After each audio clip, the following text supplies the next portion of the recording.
Hello everybody, how you doing today? And welcome once again to our daily dose of English.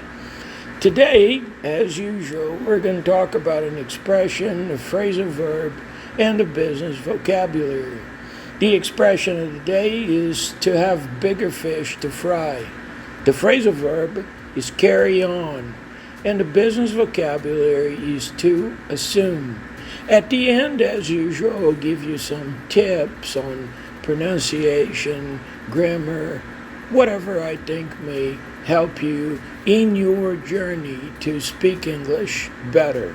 So, let's get started.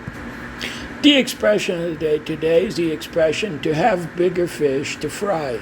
To have bigger fish to fry. Well, the expression have bigger fish to fry basically means that you have more important things to deal with. You have more important things to worry about. So when you say that you have bigger fish to fry, it means you have other priorities, right? You have other concerns. So let's say that we're having a discussion about a project, and somebody's talking about something that is important, but not as important as the most important topic of conversation. So I could say, okay, guys, I understand that, but let's forget that a little. We have bigger fish to fry. We have bigger fish to fry. It means we have more important things to deal with or to talk about, right?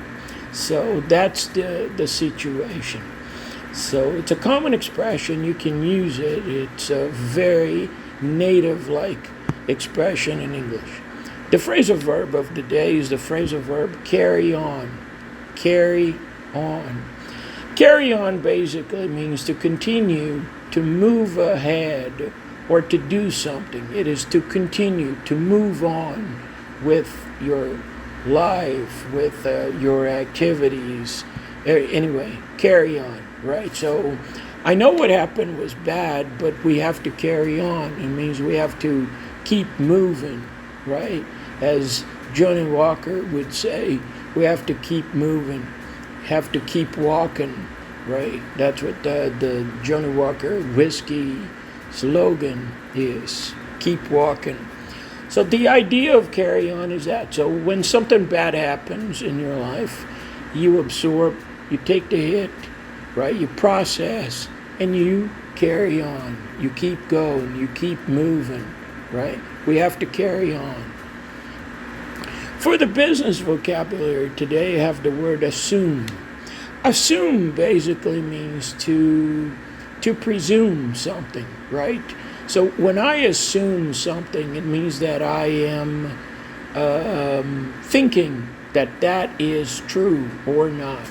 So I can say, for example, that I assume they're going to change the law, but I don't know for sure.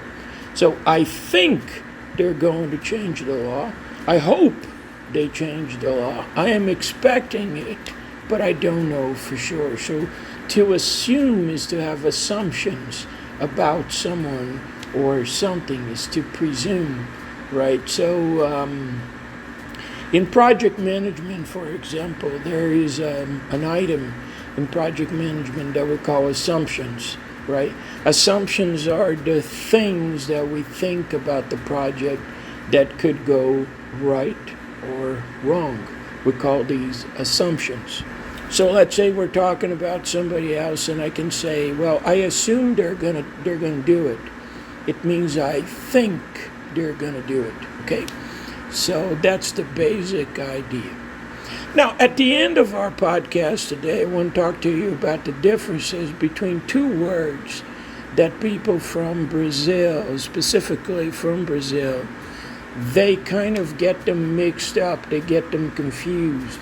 The words are the words summary and resume. The word summary, basically, a summary is when you have a big text, right? Big text, a college paper, for example, a master's document or a PhD, a doctorate thesis, and you write a summary. So a summary is a short version of the document. It's a short version of a book, right? A summary contains the most important topics, the most important points of a text, a book, a movie, whatever it is. You have a summary of what it is. So basically, it's the highlights of that thing. That is what we call a summary. And a verb is a verb to summarize. So summarizing is when you tell the story in a few words, right? You can summarize a book. You can summarize a movie, right? You tell me the story of the book, the story of the movie in a few words. Now, the word resume, that means to restart something you had previously paused or previously stopped or put on hold, right? So for example, if you're a gamer, if you play video games, usually when you pause a game, you go to the bathroom, get some water. When you come back, you resume the game. So you start from where you stopped, okay? So be careful about these two words, right? They're not similar. So resume is to restart from where you stopped. And summary is a highlight of a shorter version of a story. So you summarize the story, okay? I hope you like that. If you have never seen my podcast before, if you have never watched or listened to my podcast, if this is your first time here, I have lots of other podcasts. You can go to my LinkedIn profile or you can go to my YouTube channel, and if you subscribe to my channel, you get notified every time I post a new daily dose. So every day we have an expression, a phrasal verb, and some business vocabulary.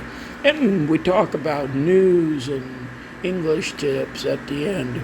So please remember that if you like this podcast, I would like you to share with people. Like it, if you like it, of course, because that's very important for the work I do, right? More people having access to this information. So if you know other advanced English speakers who could benefit from this podcast, please feel free to share the news, right? Share this podcast with them. I also teach advanced students, so if you're looking for conversation, business classes, let me know. We can talk. Take care of yourselves. Have a very good day. Bye-bye.